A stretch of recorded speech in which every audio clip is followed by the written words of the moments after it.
बड़ा अदद पढ़ना सीखे थे, एक हिंदी से अदद की जमा करना सीखे थे। आज हम उसमें छोटा और बड़ा अलामतों के जरिए सीखेंगे।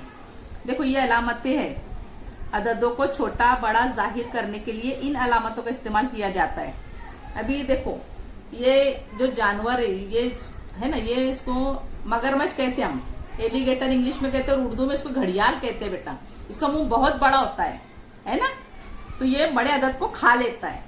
जैसे हमारे घर में अब्बा अम्मी कोई मिठाई लाते है ना, आपको देते तो आप कौन सी मिठाई लेना पसंद करेंगे? बड़ी वाली, है ना। आपको 2 नोट दी जाती है, 10 रुपये के 50 रुपये की, अपने अब्बा आपको नोट देंगे तो आप कौन सी नोट लेना पसंद करेंगे?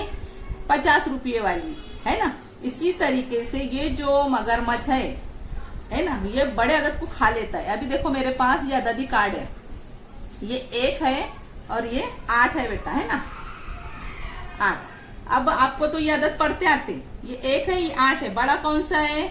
8 है। तो अलामत का मुंह जो है वो 8 की तरफ रहेगा, इस तरीके से, है ना। ये बड़ा अदद है, तो ये जो हमारा मगरमच्छ है, घड़ियाल है, वो इसको खा लेता है ना। अब दूसरी मिसाल बेटा, ये है 9 और ये है 2, है ना। ये है 9 और ये है 2, ये हमको मालूम है, ये 9 है और ये 2 है। अब अदद कौन सा बड़ा है? 9 बड़ा है, तो अलामत का मुंह बड़े अदद की तरफ रहता है। समझ में आया? अब दूसरी मिसाल,